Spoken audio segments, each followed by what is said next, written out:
Do not panic. This is all a part of the show. Welcome to Filmtopia Live, the most different movie show on the internet. Let's go! What's going on, everybody? My name is Ricky. Welcome to Filmtopia, and I am currently at the happiest place on earth. Yeah, I am at Disneyland, California, in Anaheim. We are actually in line for Disney California Adventure. And we are going to go check out Marvel Avengers Campus. We're going to go check out Star Wars. We're going to check out everything. We're going to be here for not only today, but also tomorrow. So we have a jam-packed vlog for you. And also shout out to this being the first vlog ever on Filmtopia. But with that said, I'm going to show you who I'm with. And I think they're opening the gates. So I will see you in a bit. And let's keep this going.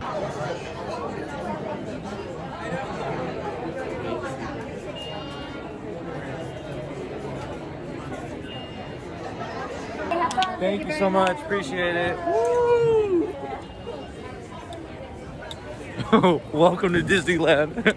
So, currently made it into Disney California Adventure Park. As you can tell, I'm walking very, very fast, and that is because we are on our way to Avengers Campus. That is something that I've been waiting, and one of the main reasons why we came. And super excited. You'll be able to see right now what exactly I'm talking about. Oh, and by the way, you know, I know most of you watch the stream, so you know, I don't know if you recognize who I'm with, but yeah, they're right there. Gosh, I love movies.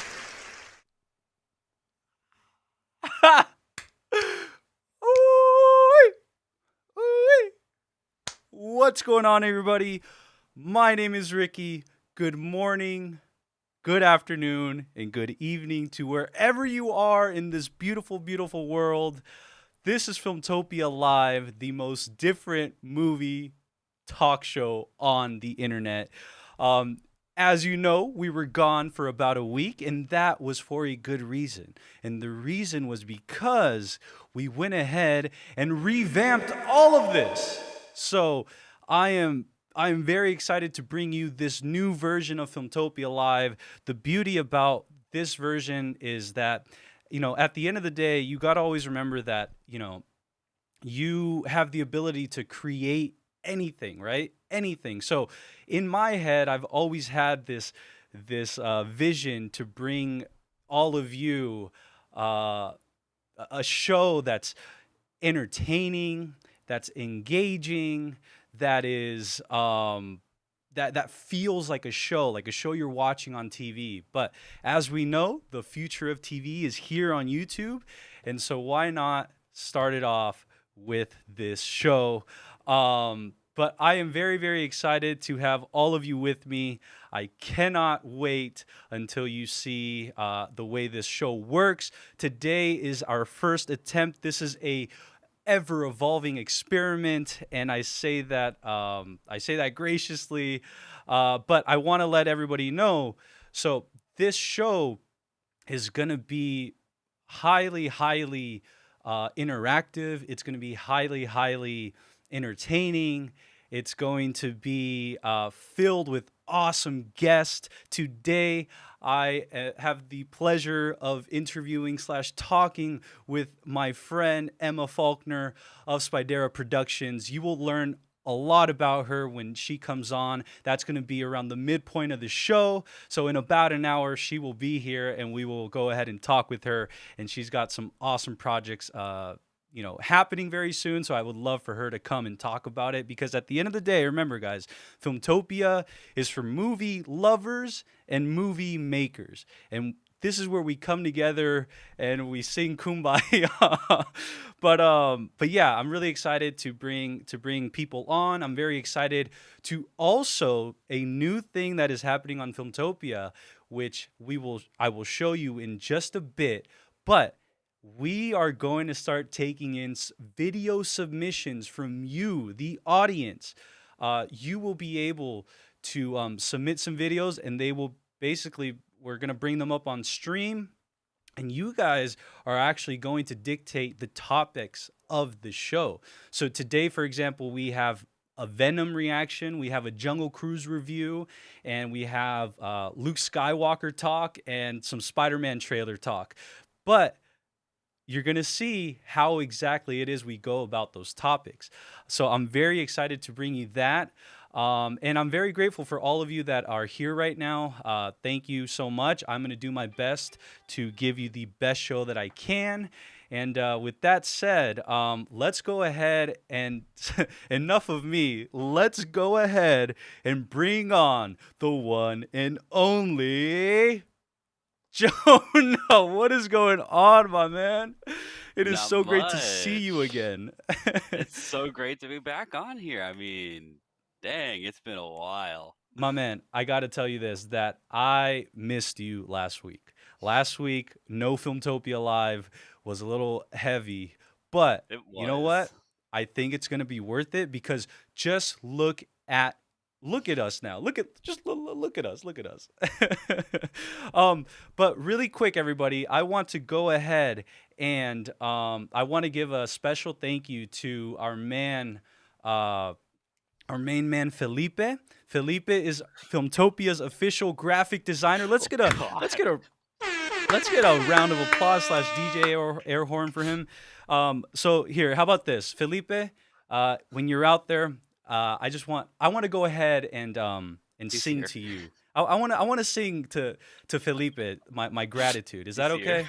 Is that okay, chat? Is that okay with you? Let me know. Let me know.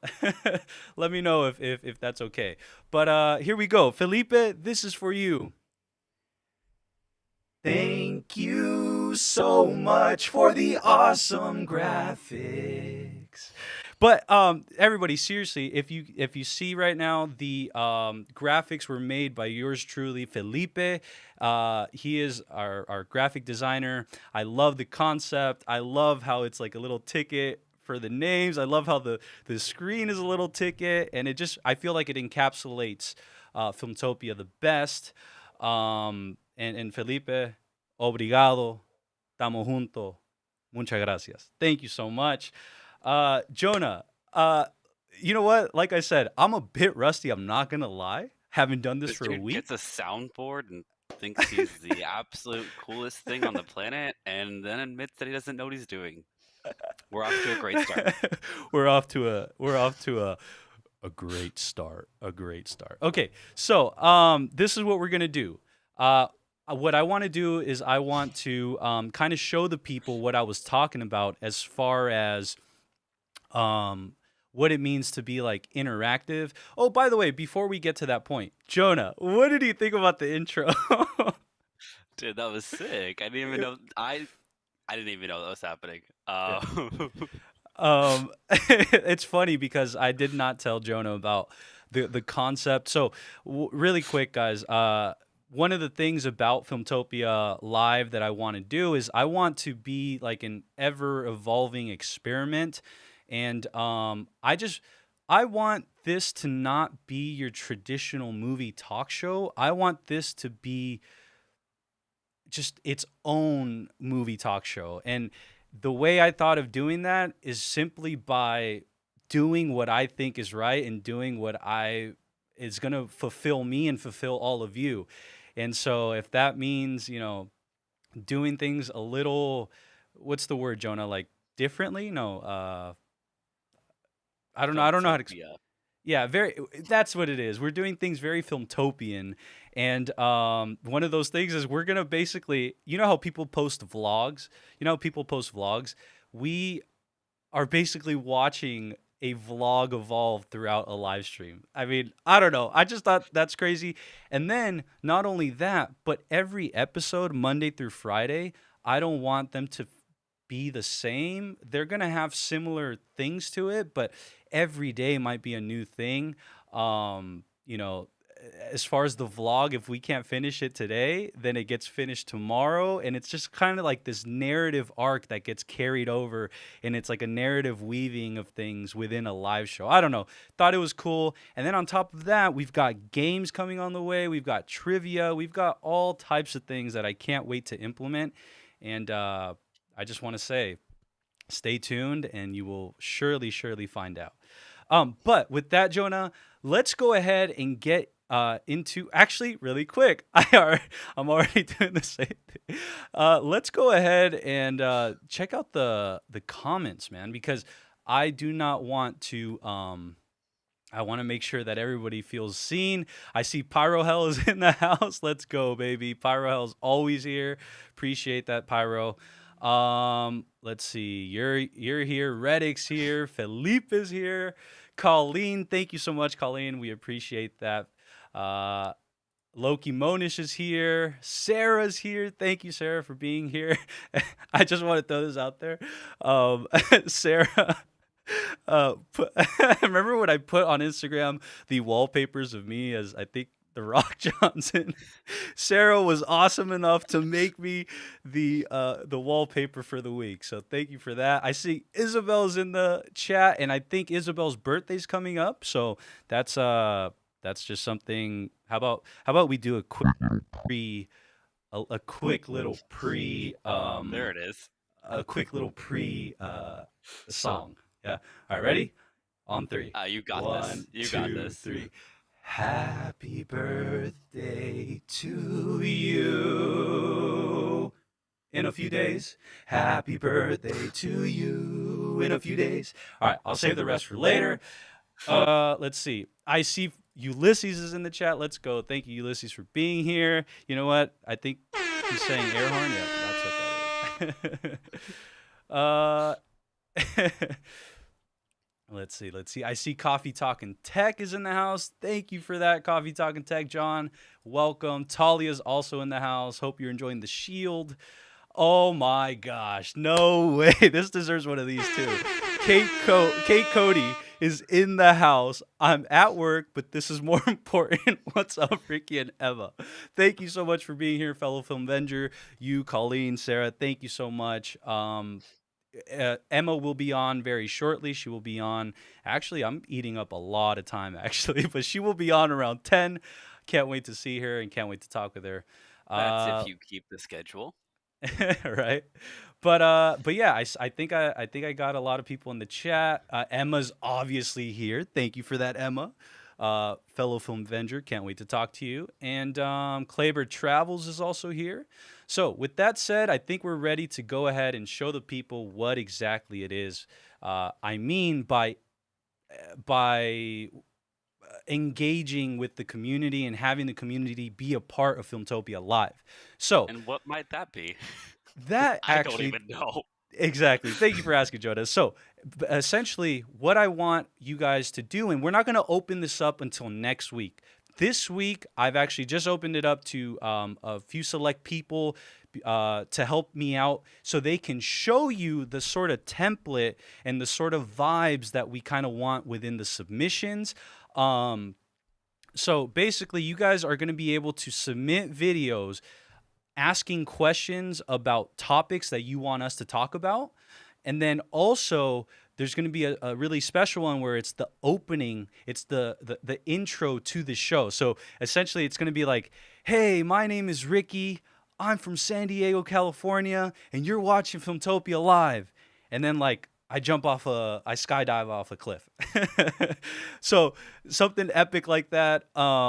That's going to be for the intro. And then for these topics, it's essentially just going to be like, hey, my name is Ricky. Shout out to all the Filmtopians. So my question is blah, blah, blah, blah.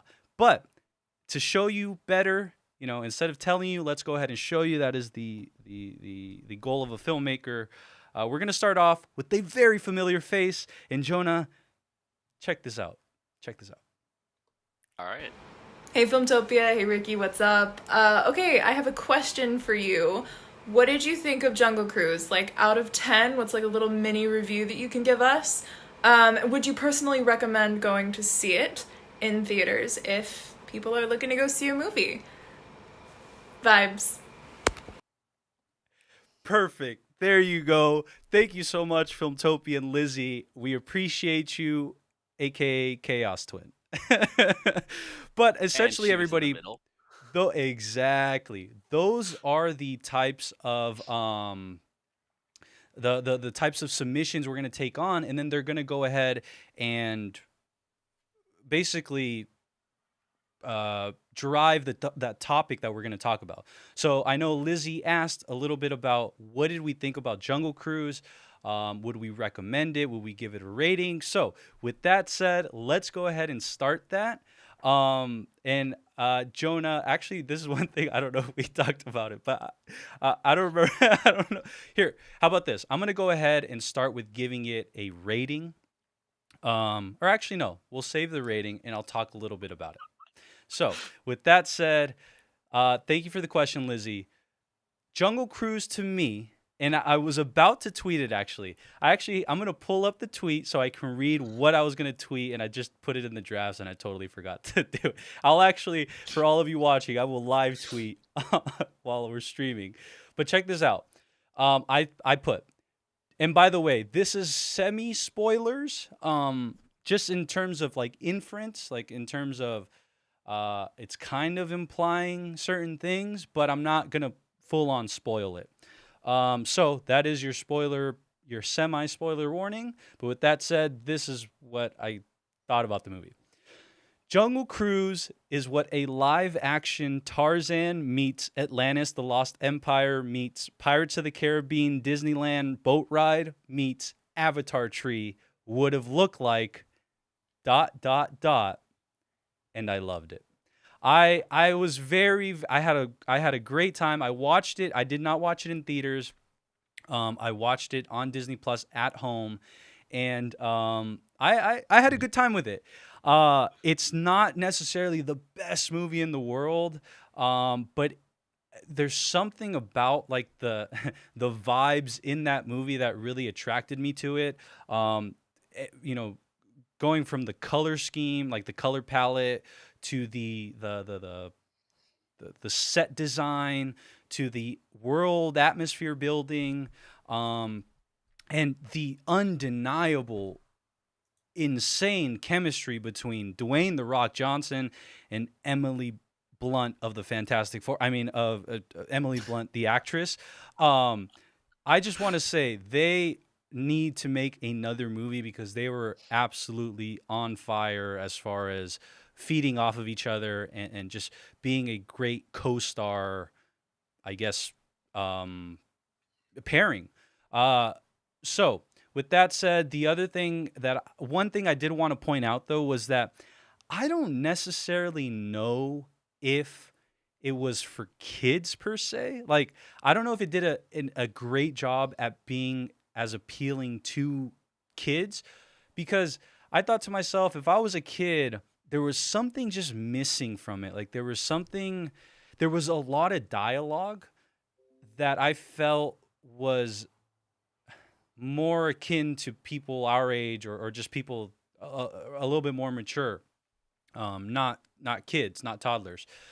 So that is one thing that I would want to kind of throw out there is I don't necessarily know if I could recommend it for kids, but I could recommend it for someone who's a Dwayne "The Rock" Johnson fan. By the way, I'm Rick the Boulder Johnson. I won by one vote. I see all of you that voted for the Pebble. I'm seeing all of you. All of you. I'm looking at all of you. I know who you are, who voted for the Pebble. Rick the Pebble Johnson.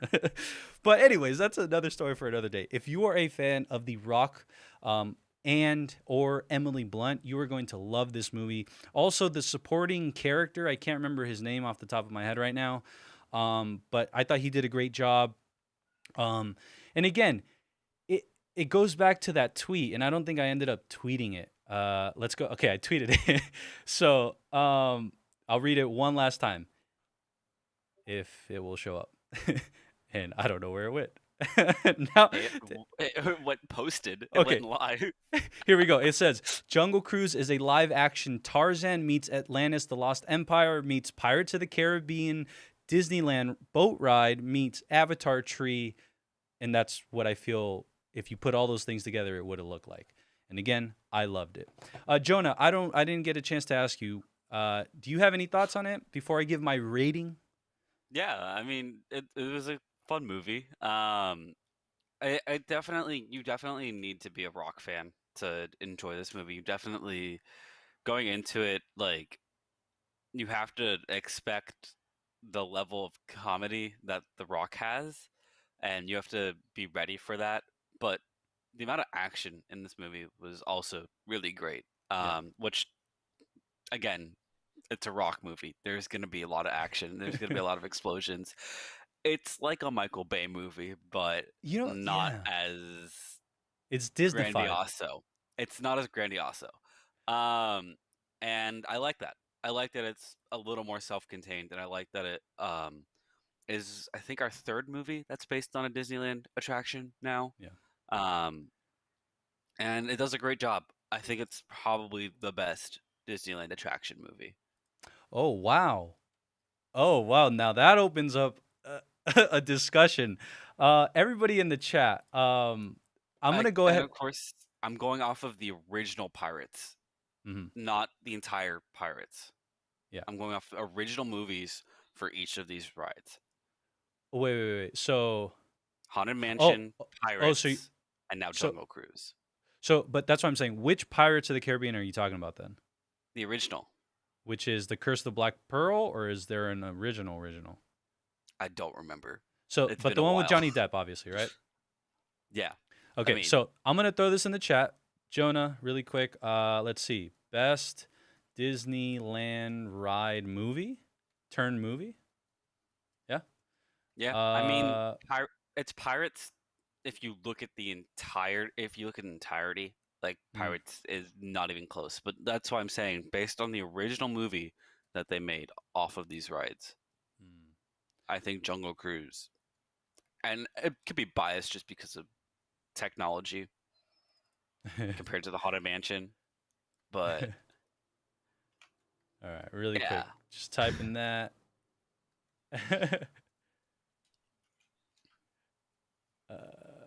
Sorry, y'all. All right, so the option is there. I went ahead. Oh, wait, no. Oh, wait, what's another movie? Haunted Mansion?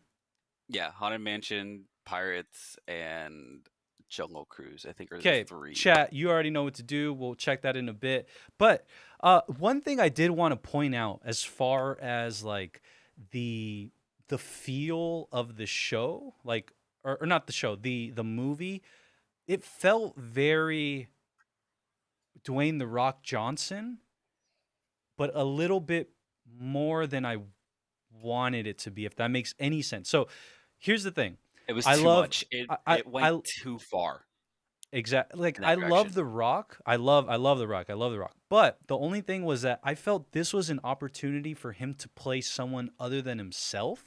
Does that make sense? So basically, The Rock now plays versions of himself in any role he takes on, which is awesome. Like he's awesome. There's one But role that he won't. And if he does, I'll be upset if he plays himself in that role. go ahead and tell the people, please. Please Black tell the Adam. people. If he plays himself in that movie, I will riot, and I will riot. You know what though? Like I said, I will say that seeing as to how obviously successful he's been, it's kind of like one of those things which is why change up the formula when you're the greatest rock star in the world, right? He's like probably the most top billed actor, and so studios, it's probably not even his call, right? It's probably like studios saying, "Hey, make sure you're this way, or make sure to do it this way." But yes, really quick to that point, I see the votes are coming in. There is absolutely 85% for Pirates of the Caribbean. Haunted Mansion is 15%. But Jonah, I gotta challenge you on that. Pirates of the Caribbean, I literally just watched it because when I watched Jungle Cruise, I got the urge to watch Pirates of the Caribbean: The Curse of the Black Pearl, and oh my gosh, that movie is absolutely incredible. I have to rewatch. You have to rewatch it because I don't understand how like it's a 2000 and I think 3 movie, right? It came out in 2003. That means they probably made it in 2001. The visual effects, the practical effects, the story, the acting. I mean, if we're talking perfectly casted roles, which we're going to have some games on that very, very soon. But as far as perfectly casted role, Jack Sparrow and Johnny Depp is absolutely 100% probably top 5 best castings ever. So, really quick, I'm gonna give it my rating finally. I am going to give Jungle Cruise, the movie, the adaptation of the first ride at Disneyland, actually, or the first, or no, Walt Disney's favorite ride at Disney, and I'm gonna go ahead and give it a 7 point. No, sorry. Okay, yeah, a 7.1 for me, as far as like just overall the feeling it gave to me.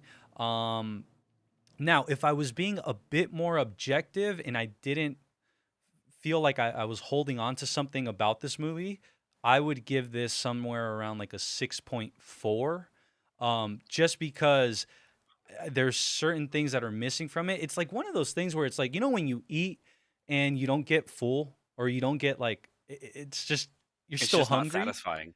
You're It's still just, hungry. there's just that no like evidential satisfaction at the end of it, and I agree, and that's why for me it's like a 6.7. Like it's a great movie. I loved Yeah. it. I laughed more than I laughed in Space Jam. Yeah. But that's my bar for the rest of the summer was Space Jam, and so better than Space Jam. So I'm happy. Nice. Well, really quick before we move on, let's check the chat really quick.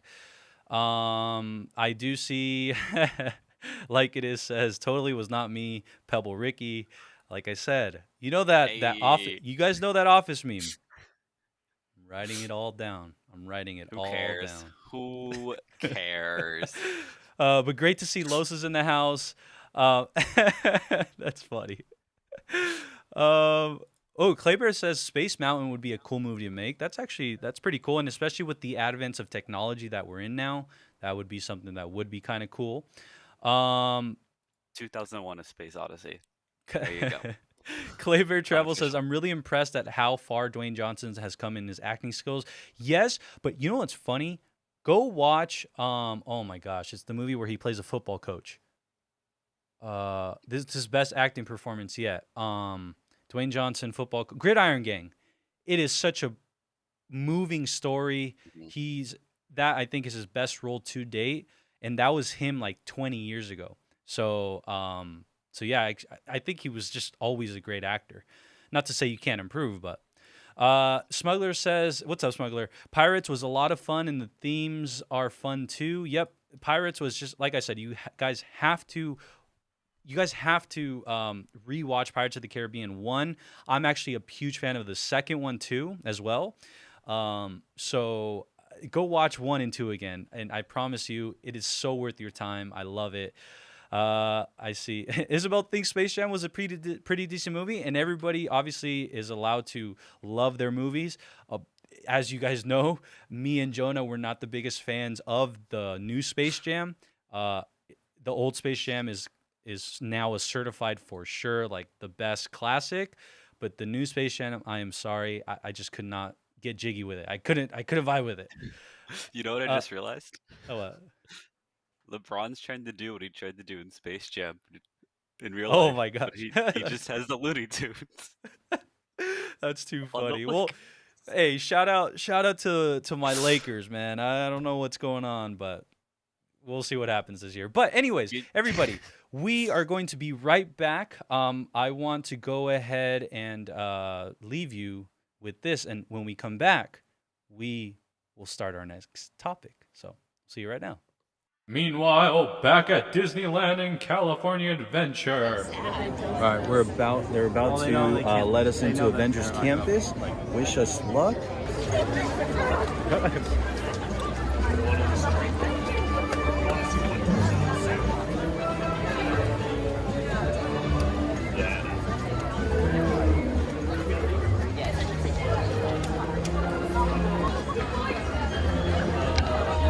Illegal.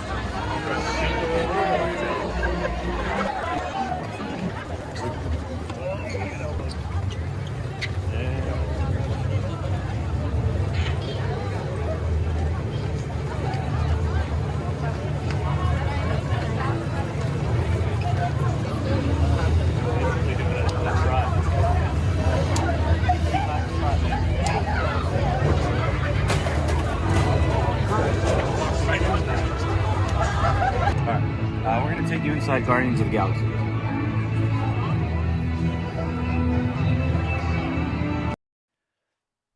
And leaving you with that cliffhanger, let's go ahead and let me know in the chat, by the way, really quick. In the chat, let me know what you guys think of this kind of concept.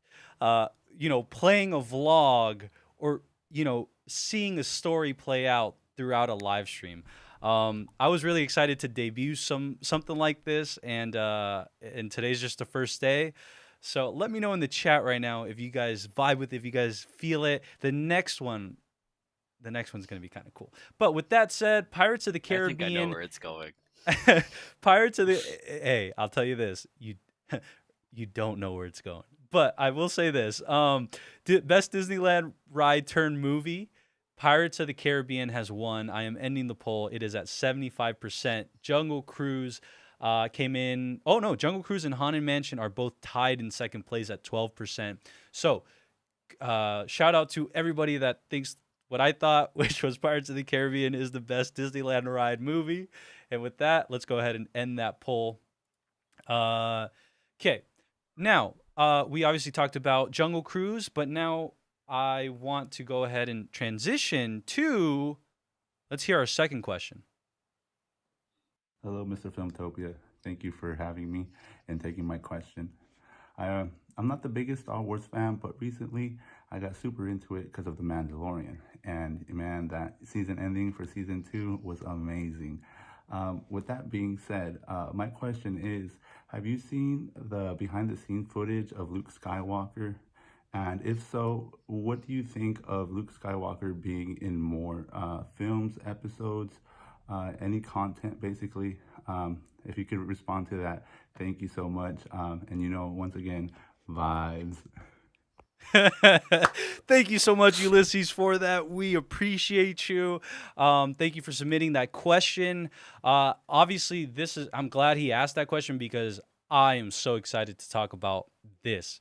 Everybody, if you see right now on screen, you will see one of the best sights known to mankind, which is Mark Hamill actually playing Luke freaking Skywalker. So pumped on that. Jonah, did you get a chance to hear about this? Yeah, I mean, of course I did. It's Star Wars. Yeah, I have some funny stories about Mark Hamill that I'll share another time. But seeing him back on set was just, oh my gosh, it's so many positive memories, so many great times, so many just like, dang, like I can't believe they actually went and like had him come on set for this and had him play himself again and not recast him. But I think going forward, I think that I don't want a recasting, but if we have to have one, I think you and I both know who that's going to be. Let's go ahead and tell the people who exactly, actually, as a matter of fact, in the chat, type in right now, if they were to recast Luke Skywalker with a different actor outside of Mark Hamill, who is it that you want to see in the role? I could basically tell you who that is, but I'm going to let you guys go ahead and type that in. We all already know who it is. Stan Lee, yeah. Shout out to Stan Lee, the great. But I will say this really quick. I did ask that question earlier, which was, what did people think about the vlog nature of the live stream? Right, we're revolutionizing live streams out here. But I think people really like it. Isabel says, I love that idea. It's really cool. I see Los thinks it's a pretty rad idea. And if you guys are just joining us, essentially I'm premiering a vlog throughout this live stream. I'm trying to learn how to better storytell, and so it's weird. I'm trying something new, and I think it's gonna be pretty like Los says, rad. Let's see. Oh, Claybear says, reminds me of the opening scene of the Avengers video game where Kamala Khan is going to the Avengers campus too. You already know the vibes. He didn't even know that existed. Oscar Sanchez is in the house. Thank you for that, Oscar. What's going on, my man? Oh, here we go, everybody. Jared Spink is in the house. Let's go. If you guys do not already know, Jared Spink is a friend of mine, a fellow content creator, and I think, if I'm not mistaken, is he live right now? Let me check. He was. I know he Okay. was. Wow. He started early. Oh, wait, no. Sorry. You started It late. got auto played to a different one. Oh man. But I will say, Jared, thank you for being here. I really hope that your live went amazing. And everybody, if you've not already checked out, go check out the Hive podcast, because Jared actually interviewed me and Filmtopia for his podcast, and it was a good one. You guys got to go check it out. So go check out this channel right here. But with that said, let's go ahead and check out the there we go. Jared says, nope, done, short and sweet. There we go. Not 5-hour streams like me. Oh man, hey, I got to do something about the 5-hour streams, man. It's like an addiction. It's like an addiction. I mean, What If is only supposed to be like 35 minutes long per episode, so There we go. And also the Bad Batch. But with that said, let's go back to the topic, which was The Bad Batch. Because Star Wars. Oh, by the way, this is the channel, everybody. Jared Spink. And then the Hive podcast is on all platforms. Oops. Sorry, Jonah. Sorry, Jonah, about that.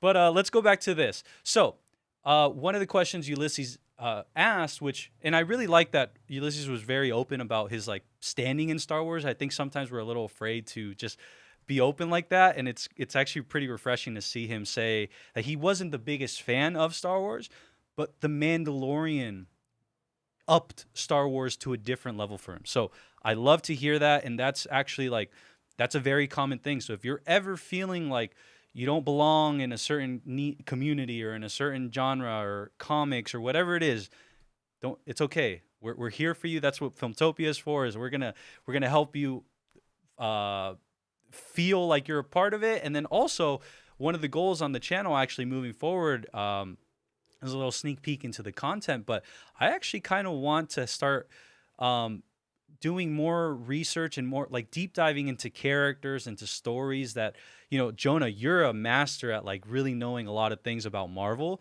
So what I would want to do and Star Wars, and take people on this journey of like learning more and more of what each fandom, each intellectual property, like what it is. And then also, you guys know how I'm debuting like the vlog throughout? Well, the vlog, like that vlog that you're watching throughout this live stream, isn't the only thing I'm going to be doing like that. So you might see little character mini like bios like that I do, that I like, maybe you want to know a little bit about Iron Man. So then I'd cut to a video about Iron Man. So there's a lot of cool things happening on the live, and I hope you stick around to catch it. But man, I go all over the place. I will say this though. Ulysses asked, "Are we excited about seeing Luke Skywalker in future Marvel projects?" Marvel. Yes, I'd love to see Luke Skywalker in future Marvel projects. Hey, you know what? I think I'm Sebastian done. Stan. Here we I go. retire. Great segue. Yes, and no, and obviously the chat was typing in Sebastian Stan, and that's obviously who I would love to see recast as the recast. But I don't know if you guys heard, but did you guys hear about the new hiring over at Lucasfilm? There's this YouTuber named Shamook. Yes. And that YouTuber was actually one of the YouTubers that did a deep fake of Luke Skywalker. So essentially, he on his YouTube channel made the season finale of The Mandalorian season 2 like look better. Because one of the things, outside of me crying like a baby during the finale when I saw Luke Skywalker, like I was just trembling, I was crying, I was just losing my mind. When he took off his robe, his hood, I'm not gonna lie, it threw me off just ever so slightly, but the power of that character was just way too big for me to even care at that moment. But obviously in hindsight, I think they could have spent a little bit more time, or they could have used a Shamook.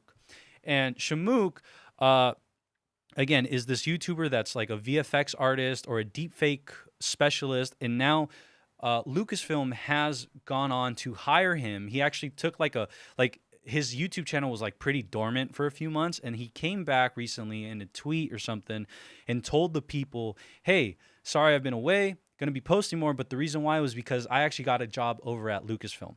And obviously, why would a company like Lucasfilm go and hire someone if they're not going to use him for what he's known for, right? And so I kind of like that that's a little spoilery, right? Like that we get to a little bit of confirmation that there will be more Luke Skywalker, but it's not full-fledged like, here it is. Yes, we're doing it. I kind of like the tease. I don't know about you guys, but I like the tease.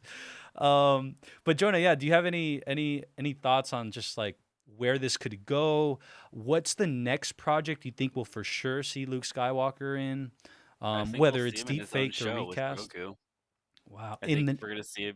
I think that they're gonna create a new show that involve what I think they're trying to do is they're trying to fill in the 30 years in between Return of the Jedi and The Force Awakens, and try not necessarily to rewrite the sequels, but give so much more context. For those of you that have actually watched The Bad Batch, you know what I'm talking about. Yeah, they're trying to fill in all the context and stuff, and how stuff is leading, and how not necessarily they're going to rewrite, but they're going to fill in the blanks and make it so the sequels are more believable. To that deepfake point, I just want to say, to that deepfake point, our graphic designer, our main man, Felipe Alves, he's working, all right? He's working hard. Again, a huge shout out. This is for Felipe, right? A huge shout out to Felipe, to all the work he's put in, for all the graphics that you see. Send it to me. He's not going to watch it. No, but actually, Felipe wants us to show it on stream. I will actually show it when we get to the Venom part of today's stream, and that will be in a few minutes. So Felipe, hang tight, and we'll show the people what you mean. But yes, hopefully you can get on that deep fake rabbit hole, and we can make some awesome things. Let's see. Yeah, and so one of the things, like on the Mark Hamill thing, right? It's supposed to come out on August 25th, 2021. The reason why we saw the behind the scenes, which is this right here, what this is it's part of the Disney Gallery behind the scenes featurette that they do on Disney Plus whenever any Star Wars show ends. And one glaring missing item from the gallery when it came out 6 months ago was there was no mention of Luke Skywalker or of Mark Hamill. Nothing. The finale. There was nothing of the finale. No, it was Peyton Reed up until a certain point, because that's who directed the finale, and then it just kind of like abruptly cut off, and I was very like just confused by that. Now it kind of makes sense. The reason why was because that gallery was probably edited, packaged, all that good stuff weeks in advance, and so obviously they couldn't risk anybody like leaking gallery footage. So I do like that. They basically waited 6 months. Plus, it's some new Star Wars stuff that I really want to watch. It's coming out on August 25th, 2021. Be ready. I'm actually, letting everybody know, I am going to be, what's it called? I will be live streaming on August 25th, 2021, the Disney Gallery, Star Wars, The Mandalorian, the Luke Skywalker That's special. That's going to be a long live stream. You know what? Bring it on. Bring it on. You do realize that that's also a what if day. What if? That's the second day. It's the you know what? Episode of What If. You know what? That's what the watch parties are for, man. They're called a watch party for a reason. Plus, we have seasons and seasons of What If, right? We'll have seasons and seasons of Luke Skywalker until Mark Hamill eventually doesn't want to play the role anymore. Don't get my hopes up like that, man. Don't get my hopes up like that. You kidding me? He's their most profitable character. There's no way that there's not going to be enough content to make of 30 years in between. But my friend, it has been heaven. It has been heaven and hell that HEL, heaven and hell that Jon Favreau and Dave Filoni, the director, the showrunners, and the creative executives over at Lucasfilm, has taken them to move heaven and hell in order for Lucasfilm to budge. This isn't a time to I don't want to say anything bad, but I will say at Lucasfilm a lot of infighting has happened and a lot of just two different visions colliding. And so I think the finale, right, the season 2 finale of The Mandalorian was just a small win for one side of who works there. So that's why I'm saying I'm not too sure. I can't guarantee that we'll ever see Luke Skywalker again in any Star Wars property. While I think it's going to happen, but who knows? With different management, they just changed CEOs. Kathy Kennedy's contract is coming up, so there's that. Kevin Feige. Kevin Feige's coming, so we'll see. I see Colleen says that hiring could also assist with exploring the early days of the Resistance, General Organa, and young Carrie Fisher. Yes. I would love it. Did you guys see young Carrie Fisher as Millie Bobby Brown, or Millie Bobby Brown as Leia? Mm-hmm. I thought that, dude, if they do that with Mark Hamill, think of the billions that they will rake in. I swear to you, and it's funny, dude. You would think you and me would be like, no, you can never recast these legends. Oh, you can never do this. But it's funny, they have lookalikes though. They have lookalikes that look exactly how they did, and that's the thing. Robert Downey Jr. doesn't really have a lookalike, and which is why so many people would get upset if Iron Man was recast, and Chris Evans doesn't really have a lookalike, so Steve Rogers was recast. We've all come, especially with Marvel. The thing with Star Wars is that everything is so spaced out that you do have the flexibility of recasting, and we've seen multiple iterations of these people. Anakin has 4 actors. Obi-Wan has 3. Yeah. These people have been recast over the years, and that's completely fine because that's what we need at that moment. Whereas with Marvel, everyone's just that's the one character. That's who it is. You can't cast anyone else. And it's one of the other things too to keep in mind is Hollywood doesn't come across these very opportune moments very often, to your point, which is these actors that look very, very similar to the ones they would be replacing. I think it's a missed opportunity if they don't. I think you can do this in conjunction. You can have or Mark Hamill on set. You could have Sebastian. I was going to say Bucky Barnes. You can have Sebastian Stan on set at the same time. You could even, I think what would be freaking crazy and awesome would be the back and forth, right? A flashback. So it's Luke, on the planet where he decided to isolate, going through Octo going through very traumatic experiences in his head, and then we flash back to Mark Hamill or Sebastian Stan. That would be sick. That would be so sick. That would be sick. That would be so sick. I do see Lo says Filoni should be treated like Feige.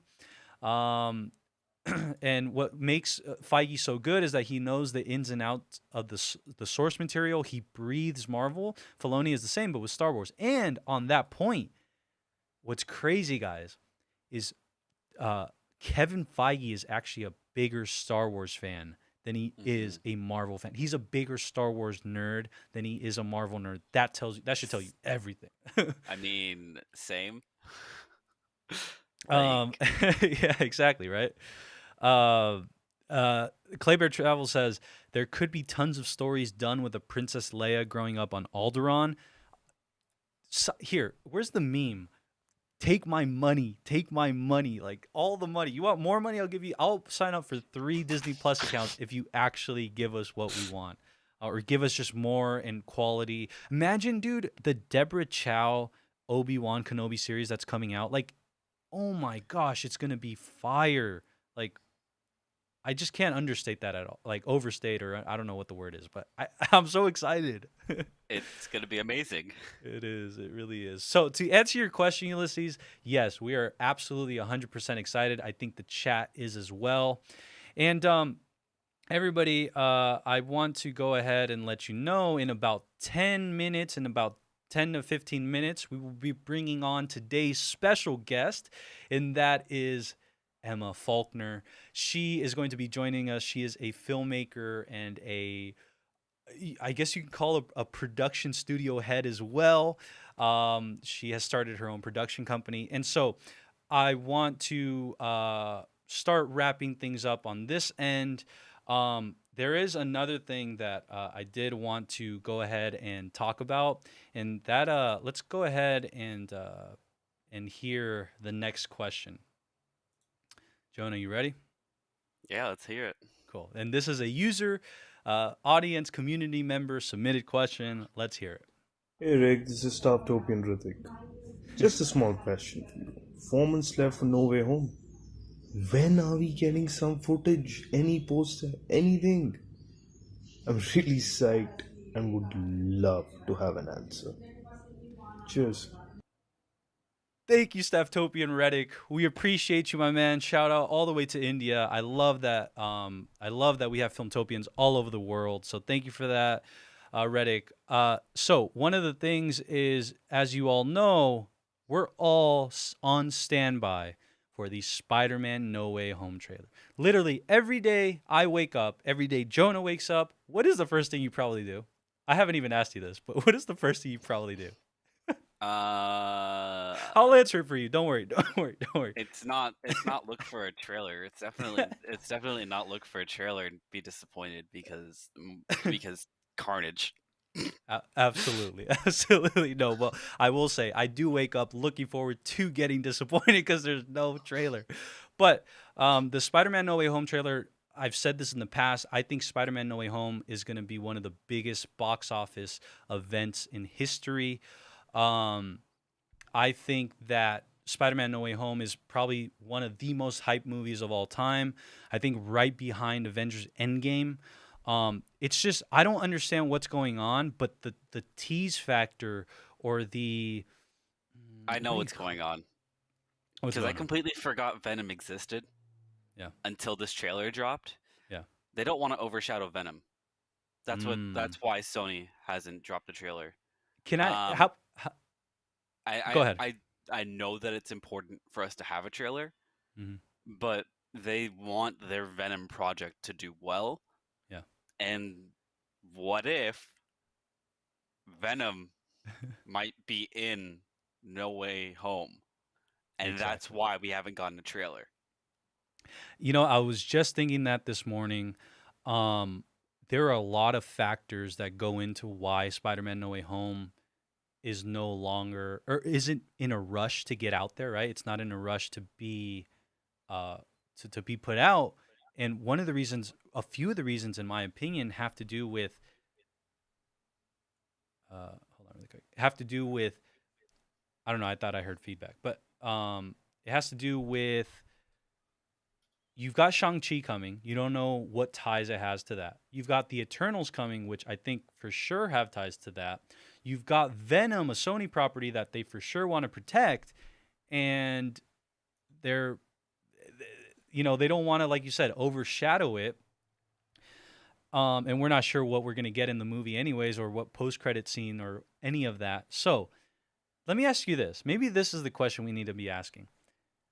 Do you think they would wait on a Spider-Man trailer? Do you think they would push it all the way to late October? Do you think that is like an actual viable option? Because you know what the point of trailers are, right? The point of trailers are for excitement, are for marketing. It's to get people to want to go watch the movie. But basically, that's already there, right? So now it's just a matter of how many more people can you get to go watch it. Yep. So that question, Jonah, do you have any sort of opinion as far as, do you think it would drop? Do you think it would in October, like late October? It could. Um, don't get your hopes up for a trailer coming out anytime soon. Is all I'm gonna say. Is stop looking for a trailer. Just be happy if we get one before middle of Mm. October, because they want Venom to breathe. Venom comes out on the September 24th. Um, Ch- so check this they don't out. want to hurt. Yeah, they don't want to hurt their Claybear. sales. Yeah, Claybear says my theory is that when Sony released the trailer #2 of Far From Home, because they did it right after Endgame, and I remember Tom Holland in the commercial, he's like, "Hey, if you haven't seen Avengers Endgame, don't watch this trailer." But they learned that 2 months before the release didn't hurt sales, so they probably won't release until Venom comes out. And Venom is supposed to come out in October, September right? 24th. Oh, In sorry, September 24th. So late September. middle of October, I would expect a trailer. Um, Wow. I would expect us to get a lot more leaks in between now and then, Mhm. but don't get your hopes up for a trailer. Don't do that to yourself. Don't do it to yourself. Don't give yourself hope. Just be happy um, one day when you wake up and you see the trailer in your yeah. feed and you're like, oh, they gave it to us before October 14th.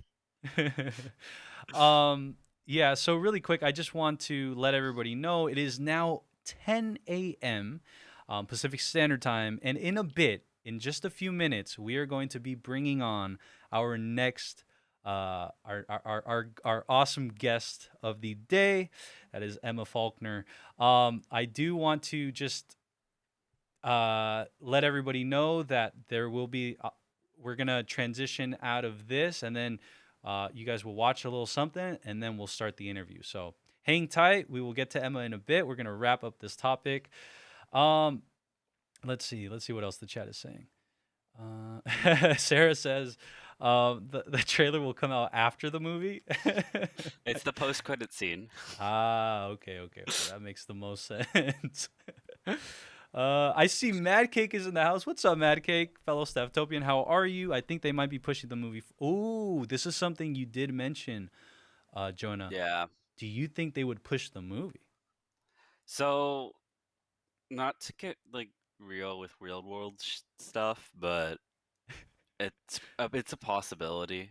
Yeah. Um, if certain numbers keep rising, I could see them pushing it back. I could see rioting if they push it back. Right. No writing. No, we don't riot here, Um, okay? No riot. But because if they yeah. were to only do it on, but they can't do it on Disney Plus fully, Mhm. and Sony doesn't really have a streaming thing that Disney would be okay with putting it on. So Yeah. It will be the yeah, home very soon, but not yet. It's actually Netflix. If anybody would get it, it would have to be Netflix as far as contractual agreements go for the 2022 year. and that Um, would kill profit for both of them. oh, dude, there if any studio ever put out a movie of that stature in on a streaming service at this in this current time, like in these next 2-3 years, while streaming is still trying to catch up, because one day I'm a firm believer that streaming will find its place within everything, and it will be a very successful venture. Like you can put it both on streaming and in theaters, but until that point, until we get to that area of life, or that we're not. That's not the case. Putting it on streaming is basically putting it to die. But I do see Smuggler Steel was saying something similar to what you're saying. It says, honestly, what I think is going on is Disney and most studios are rethinking release dates, since it seems people aren't ready yet to go back to the theaters due to,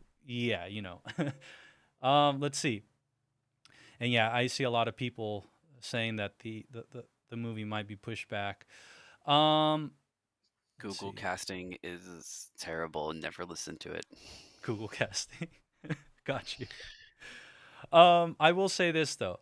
So, I believe that that is our our movie talk of the day. Very soon we will be bringing on Emma, and Emma, if you can make sure. I'm just gonna if I put you on screen, don't panic. All you have to do is just wave. It's just a quick little cameo. Let's see really quick. Uh, Do I know how to do that? I don't know. Let's see. There we go. Everybody say hello to Emma. Hello, Emma. We will be right back with you. We're going to go ahead and wrap this up, and we will be right back to talk to you. And so with that said, Jonah, I appreciate the great talk, the great movie talk we had today. As we know, Jungle Cruise, I think, was a success. And on top of that, it was actually like a financial success, something I forgot to show. 34 million US? Check this out. Yes, check this out. We have, if I can find it. Oops. Nope. Sorry. But we have Disney basically hauled in $91.8 million globally from Jungle Cruise. And during the times we live in right now, I think that is an absolute success. I will say that domestically in the U.S., it made, like you said, I believe, $34.2 million. $34.2 million right there, which is, again, a great haul. But anyways, Jonah, it has been a pleasure. Thank you so much. We gotta see Felipe's thing before I leave. Oh, and yes, very true, very true. Let's go check out what Felipe has for us. All right, everybody. Here's Felipe's deep fake. You guys can see it, right? All right, here we go. You are a loser. In association with Filmtopia. I hadn't seen it until now. That is funny. Let's freeze That's frame. awesome. Let's watch it one more time. You are a loser. Hey man, I'll say this. It's almost as good as your Captain America Jonah deepfake. On your left. On your left. But Jonah, like I said, it was an absolute pleasure. Thank you for being our co-host for the very first newly revamped Filmtopia Live. I hope you enjoyed the little storytelling that went on through it. And with that said, everybody, make sure to type in Jonah in the chat, show him some love. And also, in the description box down below, I have his channel linked if you guys want to subscribe to that. And then, on top of that, if you guys want to go check him out on social media, here are our social handles. And Jonah, we'll go ahead and wrap this up by watching the next part that we have. And I'll see Emma, you guys in the chat. Emma, hang tight. We're gonna watch this, and once it finishes, we will be beginning our conversation with you. So, with that said, Filmtopians, we will be back. Wait, I forgot which one it was. Hold on. I can't remember which one. Okay, yeah. Now, all right. We will be back. How hyped are you, dude? I'm hype level over 3,000. I have no idea. Look at. Shout out Benicio. All right, so we're about to enter finally into Guardians of the Galaxy. Take a look.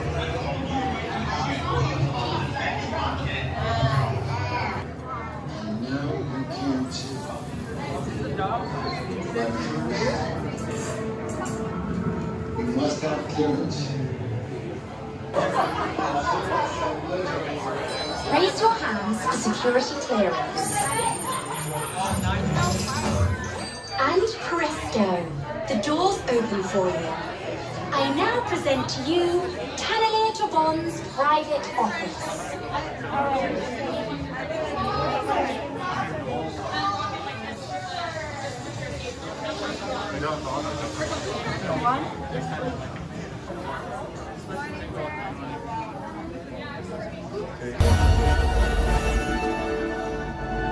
My friends, you're one step closer to your exciting encounter with the Guardians of the Galaxy. That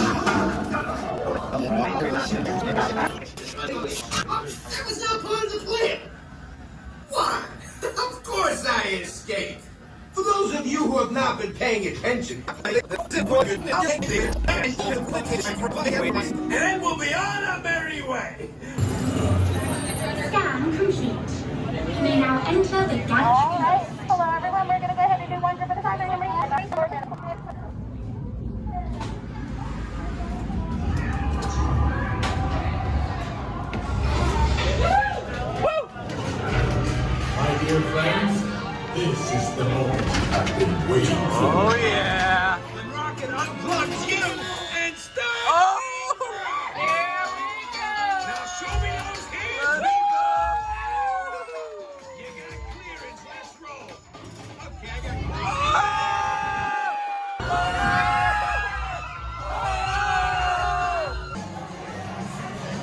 Okay, just finished.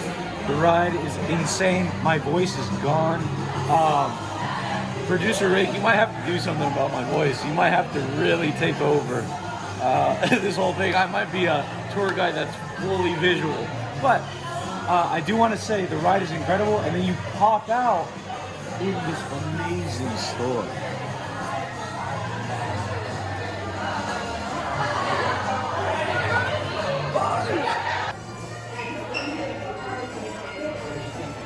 Yo, that is such a sick part.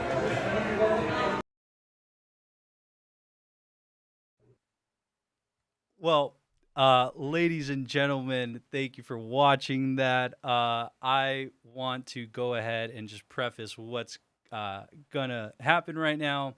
Essentially, one of the cool things about Filmtopia Live is that I want to bring on new voices. I want to bring on people that have something that they're very passionate about and have something that they want to share with the world. And I couldn't think of anybody better than Emma Faulkner to join me on the first ever live stream guest appearance. And with that said, everybody, let's give a round of applause and an air horn to Emma Faulkner. Here we go. Emma, how are you? I'm great. Thanks for having me today, Ricky. It is such an honor to have you on. I am so excited to be able to talk with you and to be able to share what you have going on with the world, with Filmtopians. And like I said, you are our first guest, and it just means so much to me because there's a reason, everybody, why I'm wearing this particular sweater. And the reason why this particular outfit is because Emma, we are Filmvengers, are we not? Oh, absolutely. For those of you wondering, Filmvengers are Filmtopia's mightiest filmmakers. Filmtopia's mightiest filmmakers. That's a tongue twister, but that's what we consider Filmvengers. We actually met during the AGBO Film Festival that happened back in April, and it was absolutely just a wonderful, wonderful like happenstance. Like the fact that you, myself, Sarah, Kate, Colleen, you know, everybody that is a Filmvenger got to meet. And so with that said, everybody, Emma Faulkner, welcome to the show. Emma Faulkner is the CEO of Spidera Productions. So, Emma, why don't you go ahead and tell the people a little bit about yourself and also, you know, a little bit about your production company? Sure. Hello, everyone. It's a pleasure to be here and to see all of you. I am Emma. I am 21 years old. I am from the Indianapolis, Indiana, but I am a rising junior at Xavier University in Cincinnati. And I really started my film career this year, ironically. And it wasn't until I did the AGBO No Sleep Till Film Fest when everything kind of came full circle for me. So around October of 2020, I met one of my best friends, Kayla, and we started a Harry Potter page to kind of branch out our friendship a little bit and to bond over something that we love. And that friendship then evolved to us creating what is now Spidera Productions in late March. And Spidera is our production company, obviously, and we created it on the foundation of we're both like deathly afraid of spiders, and we couldn't think of, you know, that fear being more fitting than to, you know, conquer everything that you fear and, you know, not let that get in the way of your dream, right? And it's been a roller coaster of emotions, and never in a million years would I have thought we would have gotten to this point. And, you know, talking to Ricky on a Filmtopia Live about our production company. So it's absolutely insane. It really is. I think that's the word. Is it's insane because the feeling is mutual. The fact that you're here talking with me, with us about what it is you have going, like about your story, because your story really sticks out to me because I am a I'm a huge admirer of yours, Emma. You set out, goals and you go after them with with rec- reckless abandon. Is that the right thing? But like you go after it. You don't stop until you get there, until you achieve it. And I think Spidera Productions is just a sneak peek into what it is you are going to bless the world with. I do.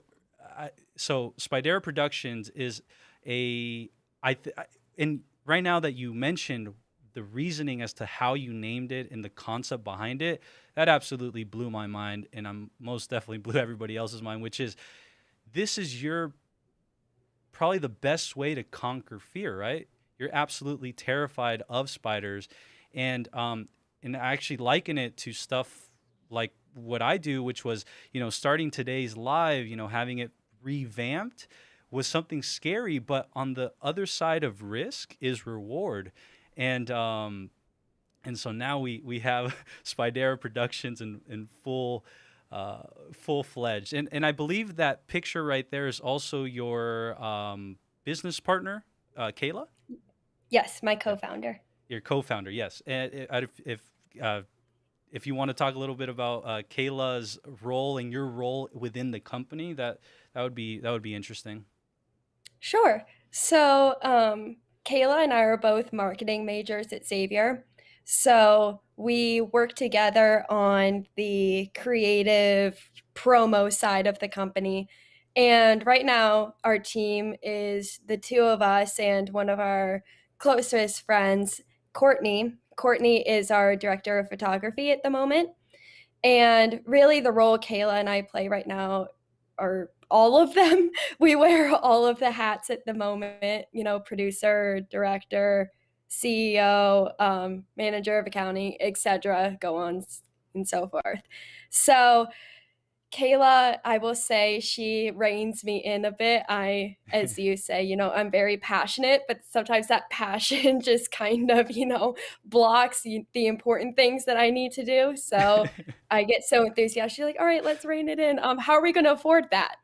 Like, that's a great idea. How are we going to do that? So I would say that right now I am wearing primarily the director hat, and she is wearing the producer hat, especially with our project that we have coming up that I'm sure we will touch on in a bit.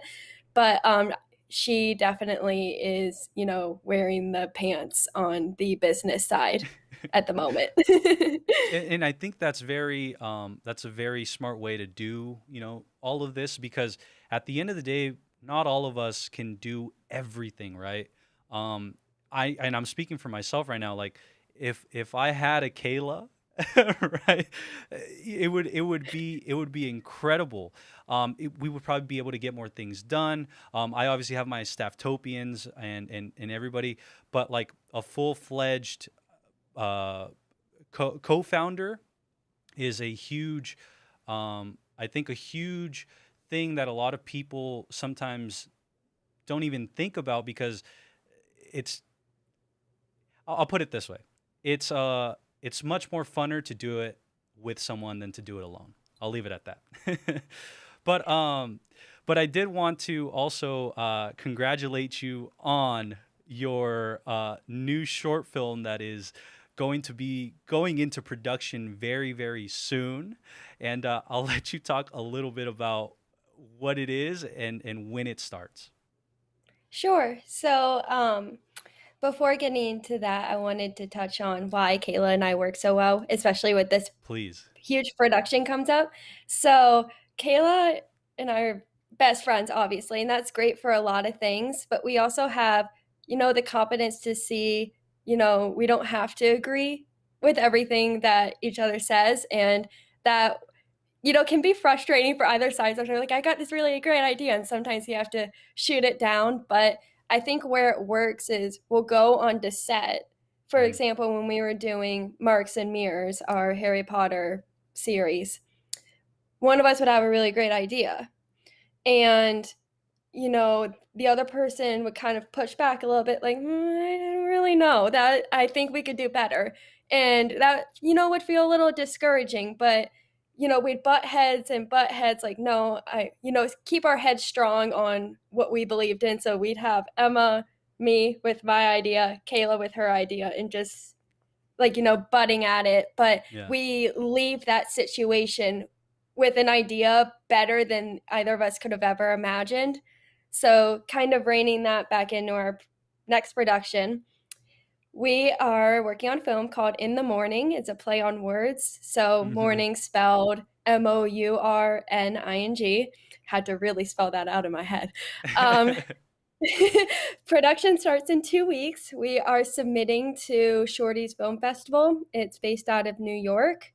And I mean, Ricky, I know you know this, but I'm a very like, let's just go do it. You know, time isn't really a concern for me. So our deadline is October 15th, and we start production on August 16th. So we have, you know, like exactly 2 months to do this. And I will give the log line a little bit. So the log line is after being a witness to her sister's sudden death, Amelia journeys to gain her life back in an unexpected way.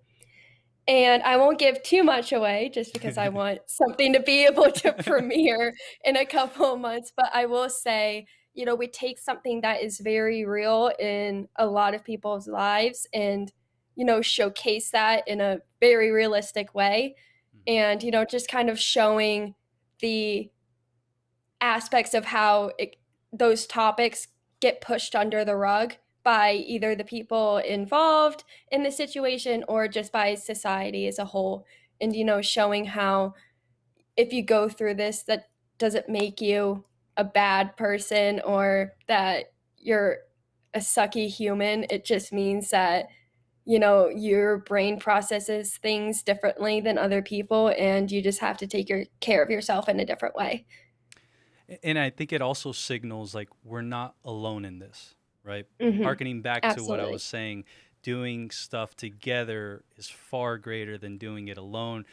The saying, I believe, is if you want to go, you know what, I was gonna butcher the saying, but there's one saying where it says, if you go blah blah alone, you'll blah blah. If you want to go far, you go together. But I do want to also, you know, head over to the chat. I see people are definitely vibing with you. Emma, Colleen is in the house. Sarah's in the house. Smuggler Steel says hello.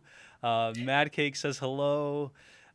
Jonah says hello. Welcome, Emma, to the Filmtopia live fam. Well, thank you. Hello, everyone. Felipe. And I think you might know Gabriella Gozzi. Gabby! He is one of 6 of the Potter House, so glad to have my other half of me representing. Thank you for coming, Gabby. And she puts it very, very, very, very well. Her smile really lights up the room. When she was born for this, everyone, she ultimately deserves this. And so I totally agree. Lots of love to you, Gabby. I want to talk a little bit about, you know, your one thing that really sticks out, and I said this prior, and you also said it right now, which is when you want something, you go and get it.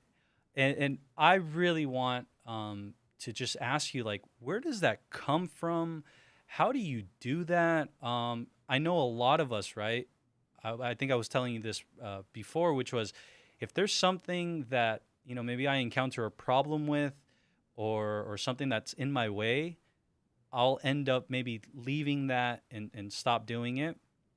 Versus you say you find, you know, the rock in the middle of the road, and you just kick that rock and you say, okay, let's keep going.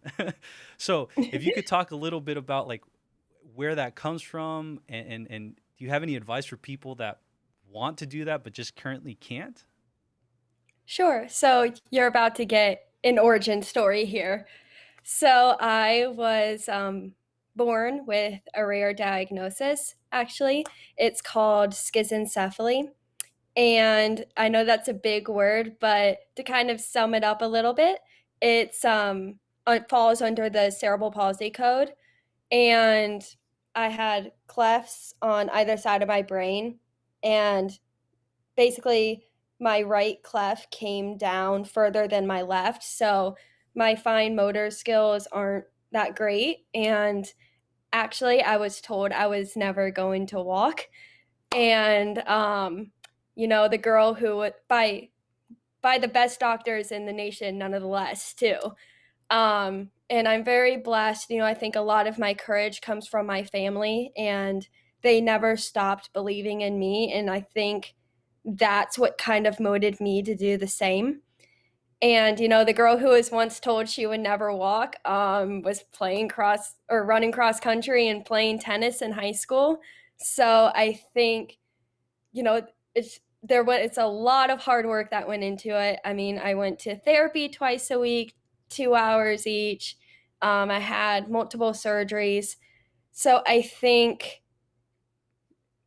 why I never give up is because I've spent my entire life being told what I couldn't do and then proving otherwise, saying that, science isn't always right. People aren't always right. So if you want something, you just have to go for it.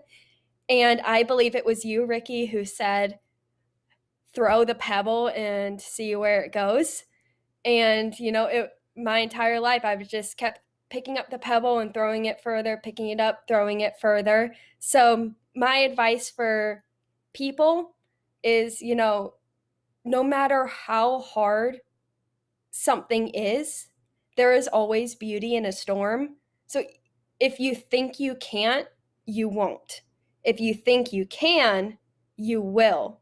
So, in my advice for filmmakers is 99% of the people who fail in the film industry fail because they quit. If you don't quit, you don't fail. You will get somewhere. But the people who don't get anywhere are the ones who quit. So I think, it's the moral of the story that we all hear.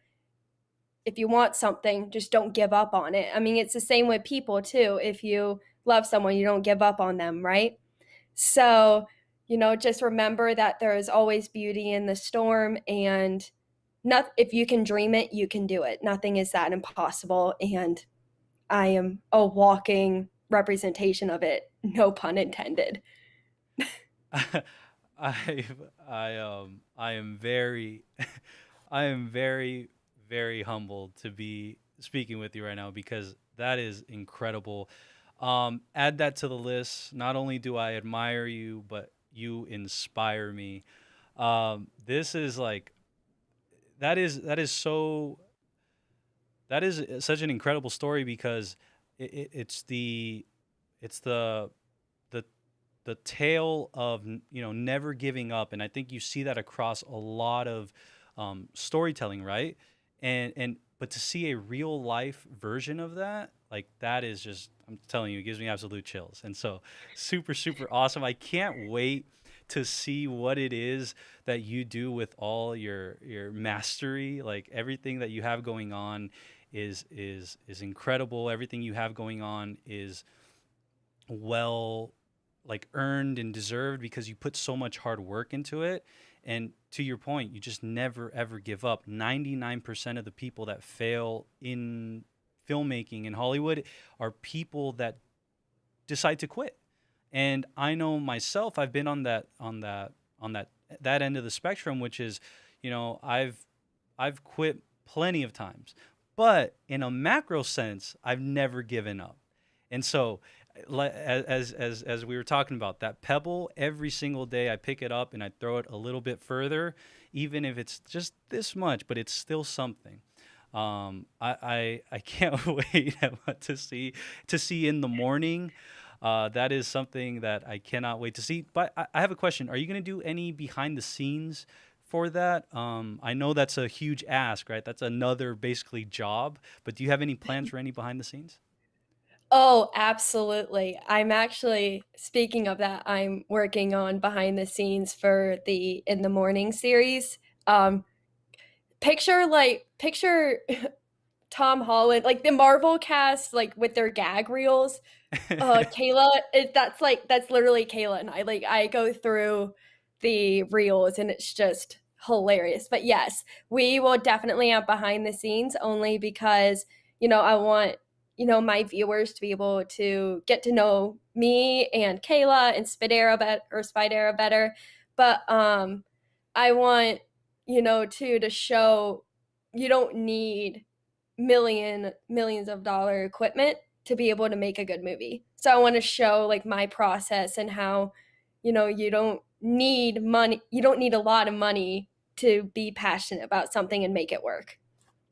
And I think that's like one of the reasons why all of us, especially the film Avengers, why we feel so like comfortable with each other, why we feel so at home with each other, or maybe that's just me.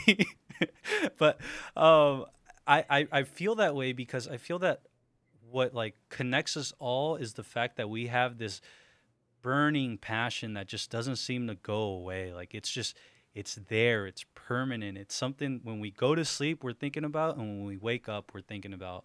And that is movies, that is filmmaking, that is movie creations. So I cannot wait until you get to California or I go to where you are and we're able to do something together because it's going to go down in history, as we were saying. Oh, exactly. And after In the Morning, my team and I have lots and lots of projects lined up, so it does not stop there. And we're really, really excited to get these projects rolling only because, we started out with Agbo, and that was the first kind of film I've ever done, and it was a 48-hour film festival. So now that we have some backing to us, it only gets better from here. I want to go to the chat really quick, and I see April, like it is, her name is April, says, truly inspiring. Thank you, Emma, for sharing. Absolutely. Gabriella says, the strongest woman ever. My unborn son has the best auntie ever. I love it. I love it. And it's okay to cry on stream. It's okay. We show all types of emotions here. I was with Gabby when she found out that she was pregnant. So congratulations, wow. Gabby and David. You're going to be great parents. That's so awesome. Yes, congratulations to Gabby and David. That is so awesome. So now I want to talk a little bit about, here right at Filmtopia, we do movies, like commentary, and we also do movie making. So I have like a few questions like on both ends of those spectrums. That I want to get into with you. But really quick, I see Jonah typed, Ricky has cried on stream before. No worries. Jonah's calling him out. And actually, Jonah, when we brought up the Pebble thing, I saw it. Jonah, I'm writing it down. It said, Ricky the Pebble Johnson. Ricky the Pebble Johnson. Oh, that's man. Great. It's too good. Well, really quick, let's go ahead and I want to find out a little bit more about your some questions that will help us better understand you. And we'll start off with this question that seems like it's an easy question, but it's actually maybe the hardest question ever. And the question is, what is your favorite movie ever? This is like being asked, tell me about yourself in an interview. How about this? Okay. How about this? You give us a top 5, and then we'll start, cutting it out, and maybe the chat can help us. Okay. Well, I love movies. I will say The Sound of Music has to go up there. I don't qualify as a musical too, I guess. But I used to watch that every day for a year when I was 6. So that has to go up there. I'm a huge Liam Neeson fan, so the Taken series has to definitely go up there.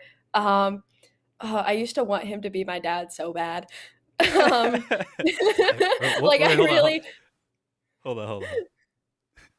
on. Oh no. I will find you.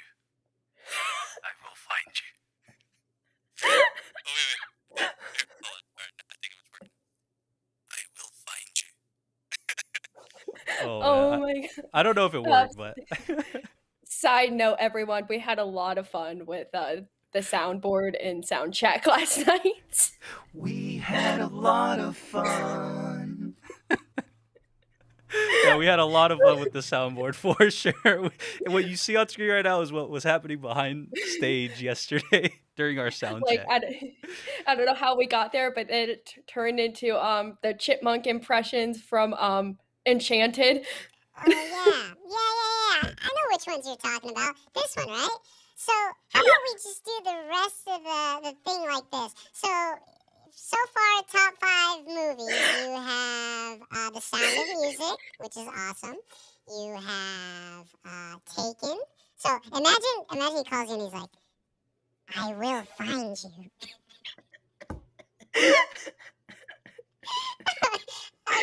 Okay, no.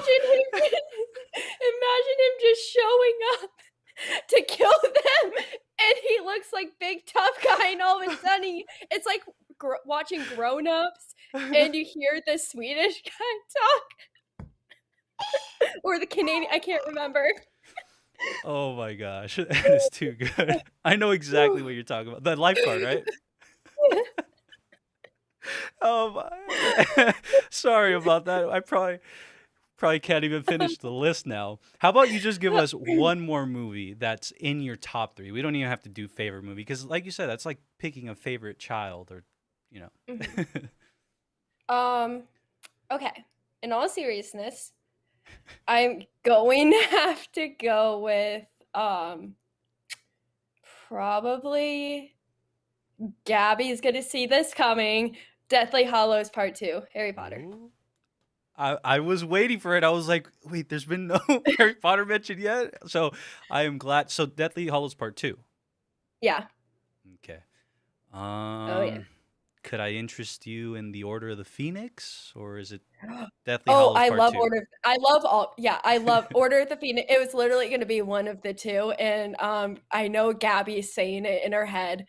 She's only picking it because she can do a killer Bellatrix impression.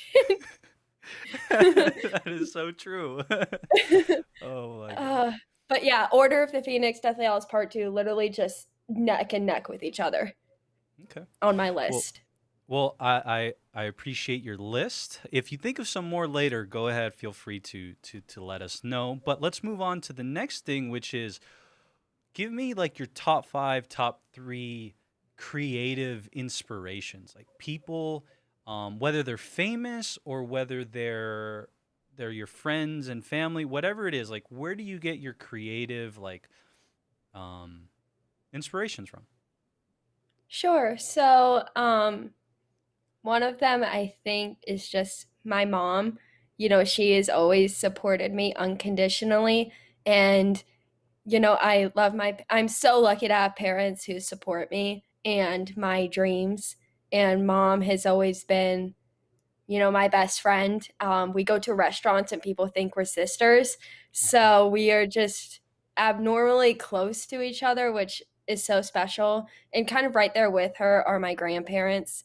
Also have a unique relationship with them. I spend a lot of time with them, and it's like they're not even my grandparents. It's like they're my best friends.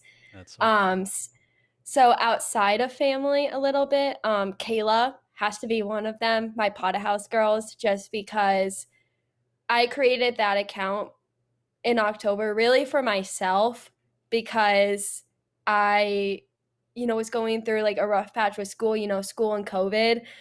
So I was just trying to bring some joy to the internet despite, you know, whatever was going on in the world. And then I met Kayla and Amy and Jess and Brittany and Gabby and everyone else. And we created Marks and Mirrors, and it was really there that I kind of decided that this is what I wanted to do.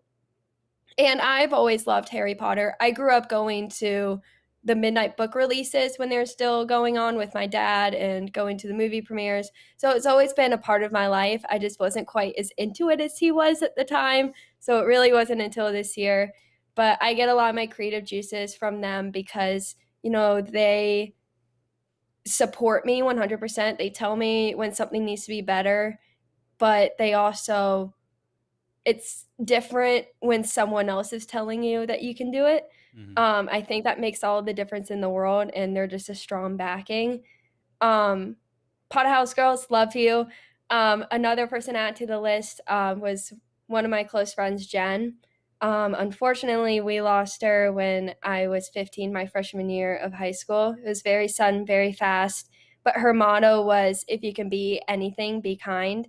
And she was the reason why I kept running cross country, because I hated it at first, but I met her at conditioning, and I would always finish dead last. And when I say dead last, I mean like people were miles ahead of me, and I was literally the last person. People were going home by the time I was finishing, but she always stayed and like waited at the finish line. So a lot of my creativity, though losing her was tough, came from how she inspired me and me wanting to live life for her. So I would say everyone I meet, I'm friends with everyone I meet pretty much, but I also drew some inspiration specifically for In the Morning from all of my film vendors. I went into Agbo not knowing how to make a movie at all. All I knew was how to make a TikTok video, and that was really about it. So I went in and met a bunch of people, and they had my back. They had the same questions as I did, and I think that helped. And we came out with new friendships, and every day just my film vendors inspire me. That's very that's awesome to hear. And honestly, like, if anybody just can take anything away from today, if you can be anything, be kind. That is Always. That is absolutely 100% the way I like to lead my life as well. Like, I think kindness always wins. Light always drives out the darkness, and that's very, very inspiring. Emma, I want to go ahead and now ask you, since we're on the topic of creativity, I was going to ask you about where, like, at what moment did you realize this was for you? Like, movie making, storytelling was for you. And you said it was, go ahead and tell us when. Yeah, so it was Marks and Mirrors was the primary one, back when I got in my Harry Potter phase. And to kind of give a little backstory on everything, I've always loved movies. My parents are huge like movie junkies. We go see a movie every year on Thanksgiving, a new one that's come out. So I will say movies have always been a big part of my life. I've always been interested in how they were made, but I didn't really notice how much I loved it until this last year. And I also, when I was 9 years old, I started writing scripts for my cousins to perform at Thanksgiving. So I've always been storytelling. I actually started writing my own book, like an autobiography, starting when I was 12. Haven't finished it yet, but I've always loved the art of storytelling. Goodness gracious. See? I'm in trouble. Tongue twisters. So It's okay. so storytelling has always been there. I just think, everyone excels in doing, telling their own stories in different ways. And it just so happens mine is more visual than it is on writing.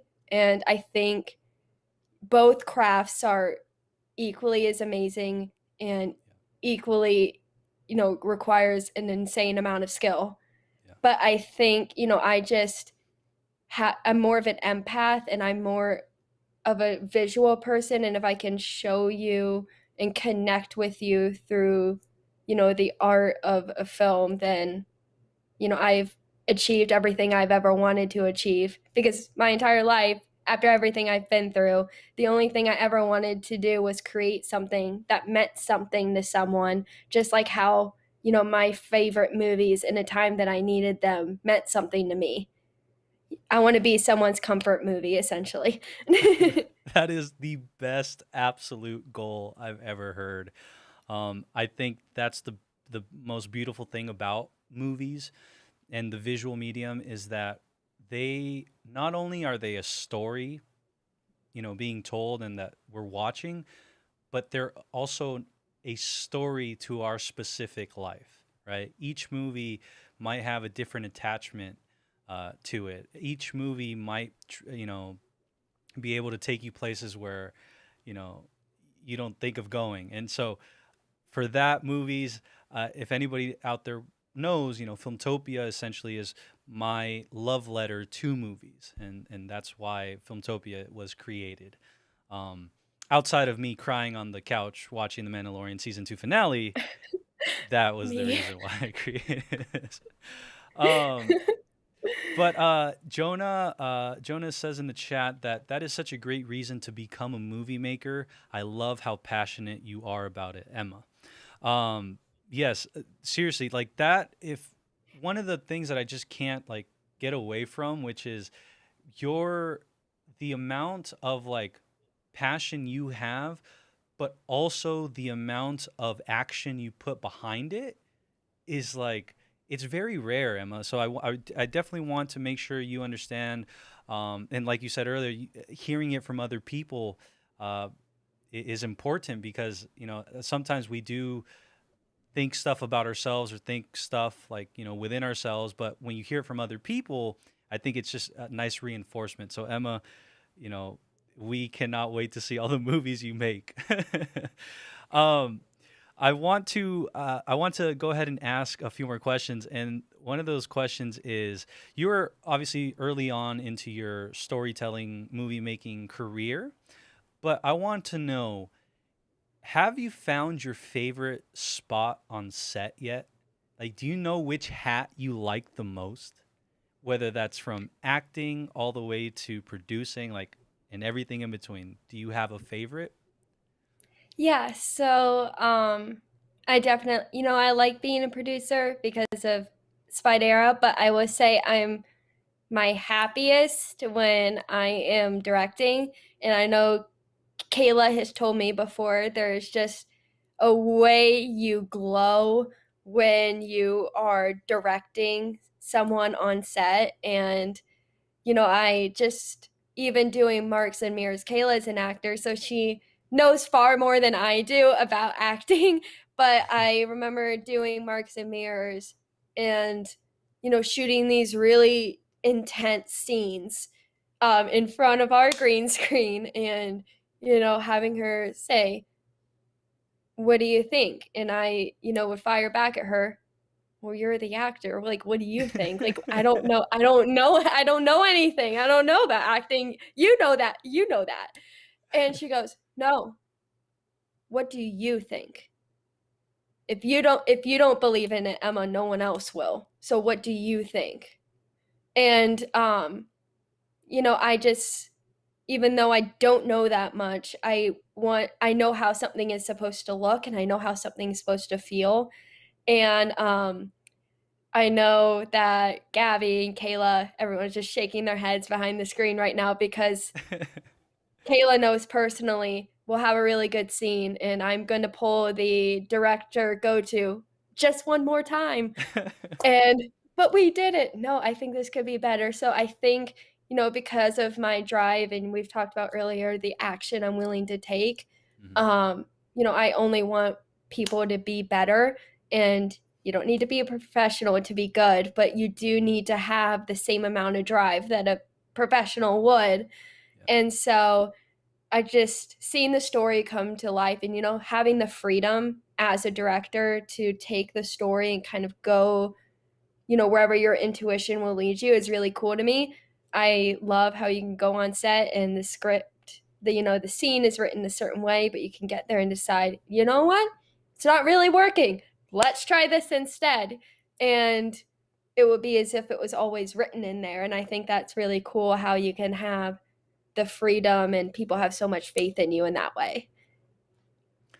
I've always said that I personally think a good director is a good director. Like, you are there for that sole reason, which is to direct everybody on set into falling in love with what it is you have in your mind, right?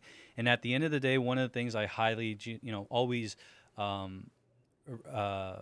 recommend to people is to follow your gut, like follow that gut feeling. And this doesn't mean you have to disavow any opinions. This doesn't mean you have to put anybody's opinions down or anything.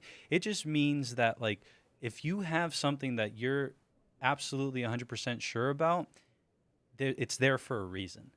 And the opinions of others, honestly, actually can only make it better, because you're gaining perspective, you're gaining, different insights, and then that ends up being able to create this hodgepodge of greatness. And so with your greatness combined with their greatness, you get a great film or a great project.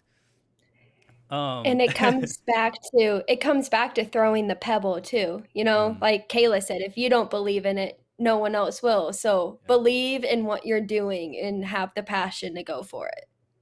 Shout out to Kayla. That is a great performer, telling you that, and a great friend to tell you something like that, because that is very true. Let's see. Really quick, I do see the chat is here. I see Ulysses says, this is a great segment. Excited to see future guests. Awesome. Ulysses says, awesome first guest. The bar is set. That is so cool. Zaku says, this is a great stream. I see Tom Buck is in the house. And actually, speaking of guests, we will be seeing Tom very soon. But Emma, you have set the bar. Oh, no. Colleen says, I'm so inspired. And Sarah says, Emma, Sarah's very proud of you. I'm proud of you, Sarah. No, it's absolutely, like I said, wonderful to be able to have this friendship with you, Emma. I know you and me have talked off screen about this notion about, you always see actors or people in the movie making business, and you always hear stories about how they knew each other during college, or they knew each other when they were doing stand up at this one janky place, or when they were extras on a certain film set. And I always thought to myself, I'm like, maybe they're acting. Maybe they're just making that up. But after Agbo's 48-hour film festival, it really hit me that that is actually something that happens. Finding the future filmmakers, the filmmakers of the future, or in our case, the Filmvengers have now began. The Filmvenger initiative has begun. The Filmvengers one day will assemble. And I think that for me would be the most like full circle thing, which is all of us to be able to work on projects, on a project together, would be just, I can't even really imagine it yet, because it just seems so surreal, but it's actually very, very possible. 100%. Well, I have something in the works that I might have to talk to you about then. I think you'll like it. Well, here, how about this? Beat me after this. How about I throw it back to you? Hey, Emma, I actually have something in the works as well. I'm going to talk to you after this. See you in the chat. Oh, that's hilarious. That's awesome. And see, that's what I mean is, like, they say great minds think alike, and I think we're seeing it play out right now, and that's awesome. Jonah says, such a high standard. I have to step up my co-hosting level. Yes, Jonah, you do. Yeah, Yes, Jonah, get on my level. Jonah, you must improve, my man. Emma's out here killing it. Anyways, but no, shout out to Jonah. You are an amazing co-host. I'll see you tomorrow. But Emma, this is your time. I do see.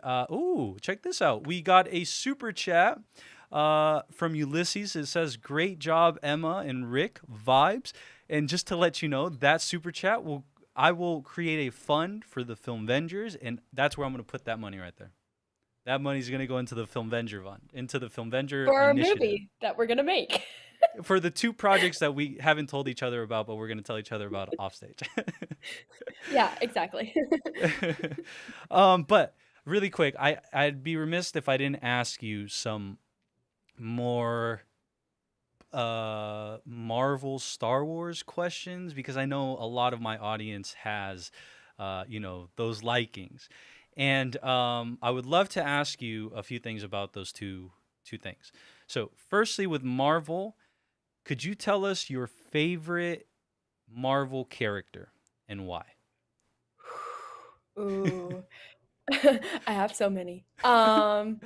This is gonna be so cliche, but I love Captain America because my birthday is the 4th of July. So I felt like I had That is my own so little cool. superhero, like my own little mascot. That is so My favorite, what's the other question? Favorite film?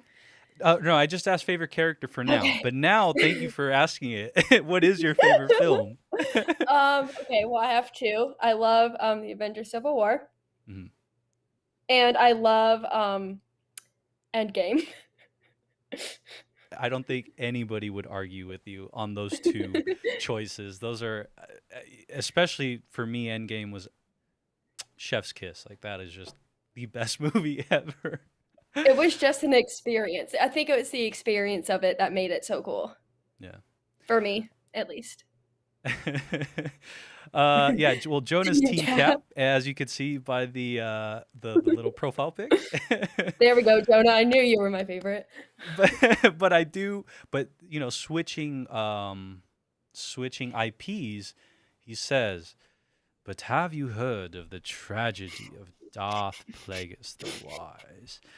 And so that begs the question, do you have a favorite Star Wars character, and also do you have a favorite Star Wars film?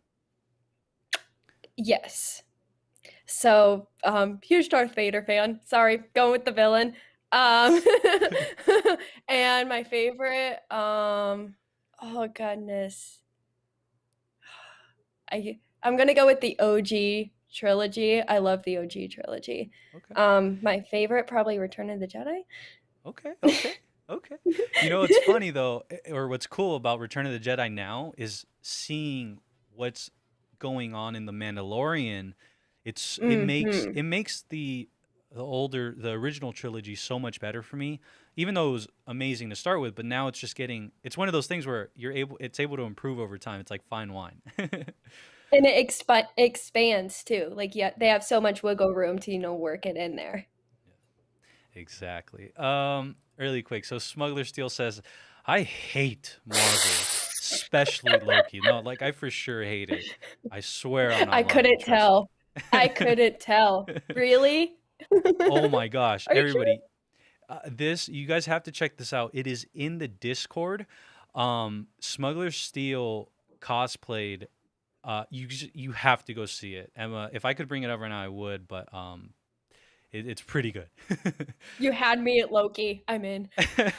Sarah says Endgame was amazing. Yes, it was, and it was created by the best Joe and Anthony Russo. Chef's kiss. Okay, well, I think we already know the answer, but here's a question. Follow-up question to Cap, Bucky, Walker, or Sam? Which Captain America? I already know where this is gonna head. I already see Kayla calling me out over text after this. That's such a lie. I'm so tempted to go with the villain here and say Bucky, but I think I'm gonna stay loyal to my Cap. Got it. Perfect. But Sam, okay, I love Sam. Walker, but like Sam, it's a tie. It's a tie. You know what though? I will say, I think I can love both Cap and Sam, like they're this. You know what I'm saying? Like they're gonna be so different and so unique that we won't have to choose between them. I don't know. That's Exactly. I'm on the same level. They're like right here with each other. Well, Ulysses chimed in and answered for you. The best Cap is Mephisto. Mephisto is the long trolling cameo that people thought was gonna happen in WandaVision, and it never came about. So shout out to you, Ulysses. So Sarah Byrne says my future bosses, but I'd much rather say we are just your future colleagues and your future Yes. Filmvengers. So, Sarah, can't wait to work with you. Let's see. But I wanted to go ahead, Emma, and we're gonna wrap things up very, very soon. But I wanted to just take this time really quick to tell you thank you. Thank you for everything that you do. Thank you for all the inspiration you give to us, not only through words but through action. I think that's one of the biggest things that I always again harken back to with you is the fact that you are a literal go-getter. You see it and you go get it. And I thank you for the constant motivation that brings me, and I'm sure brings many, many others in the world. It is a pleasure and an honor to know you, and I cannot wait to finally meet up and do the things that we've talked about. And so, with that said, I definitely want the chat to let Emma know how amazing this first interview was, and let Emma know just how incredible she is overall. And one more thing, I want to say publicly, I want to say thank you for the profile you did on me. And that profile is something, if it's okay with you, I'd like to make public now. I was kind of waiting for this moment. I want to, if you are wondering what I'm talking about, Emma went ahead and profiled me for one of your classes, if I'm not mistaken, right? Yep. And when I got the message that if I was willing to be a part of your profile, if I was willing to be the subject, I can't tell you what it meant to me. It was a complete humbling moment, and I was extreme. I feel super grateful that you were so that you thought of me, and so I cannot wait to now share it with the world. And so yeah, so Emma, thank you so much. Well, thank you for having me, Ricky, and it's been an honor and a pleasure getting to know you and to be here, and go Filmvengers. Go Filmvengers. I can't wait. You know what's funny? Today, you know how we're gonna end? We're gonna end the way Civil War ended. Do you remember? All right. So it will be abrupt, but it's all it will make sense. So with that said, everybody, really quick, let's bring up the chat. I see a lot of people. They say, "Thank you, Emma. You're so inspiring." Jonah says, "Thank you for coming in today, Emma. It was such a pleasure to hear your story and learn about your passion for movie loving and movie making." Which is, hey, I see what you did there, Jonah. Gabriella says, "The best bestie." Awesome. Reagan says, "Thank you, Emma, for sharing your story and passions and encouraging others to never give up." I will say this. Sarah says, "Emma, you rock." I will say this. You earlier said that your goal is to be able to, you said it so poignantly. What was it? You said your goal is to, it was to make people smile, but you said it in a certain way. Do you remember what you said? Create something that means something to someone. There you go. Well, I will say this. Today you have created such an amazing environment that I know a lot of people are going to take away a lot from this. And so with that said, Emma, we're going to go ahead and wrap up. And as I told you previously, we'll wrap up the way Civil War wrapped up. Sound good? Sound good. And everyone, my DMs are always open if you need anything. Everybody, the DMs are right there at Emma Faulkner, at Emma.Faulkner. You can find her on Instagram, and I'll have all her information down linked below as well. So with that said, Emma, Filmvengers? There's All right, everybody. Thank you so much for tuning in. Emma, you were such a delight to have on today. I cannot wait to be able to speak with you again and to be able to finally collaborate with you. The beauty about Filmtopia Live and everything that I'm doing over here is that you have a spot here always, and whenever you want to come on, your spot's here. But with that said, everybody, we're gonna go ahead and finish. Today's episode with one thing. Obviously today was the first episode of many, and again, it's a ever-evolving experiment. We started off the show with the vlog, and then we segmented the vlogs throughout the live stream, and then we talked about the movie topics which you submitted.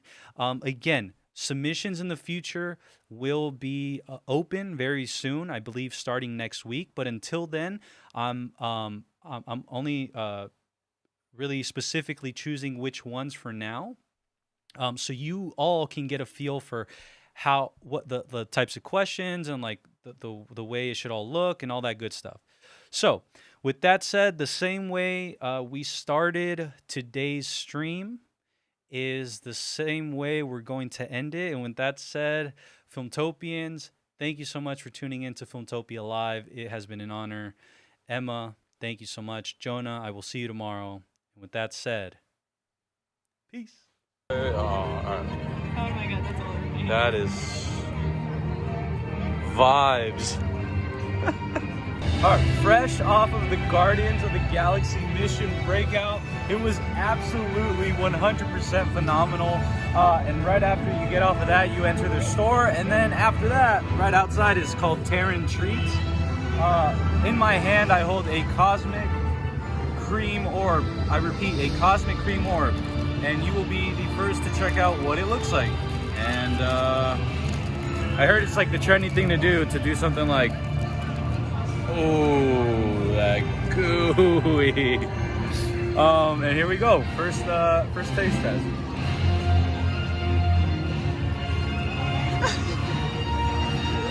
Whoa,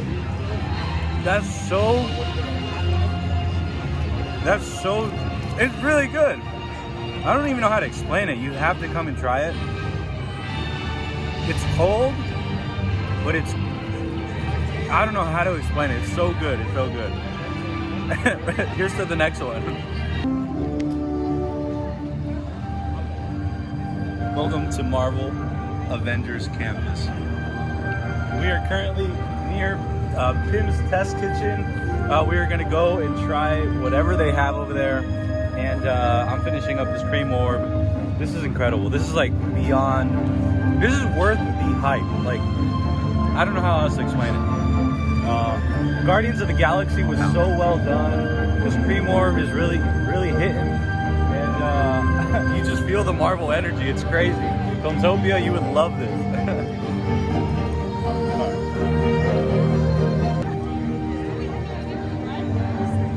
This is incredible.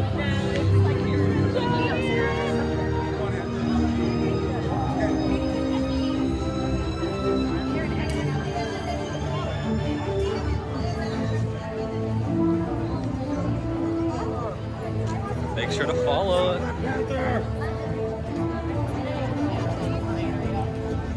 Oh, dude. Walking through Avengers Campus is just so, it's so cool. It feels very Marvel-like. Disneyland California Adventure did an amazing job at instilling like the vibe. And I'm very, very, very happy. Super blessed to be here. Wow. And I can't wait to show you guys what I'm about to buy.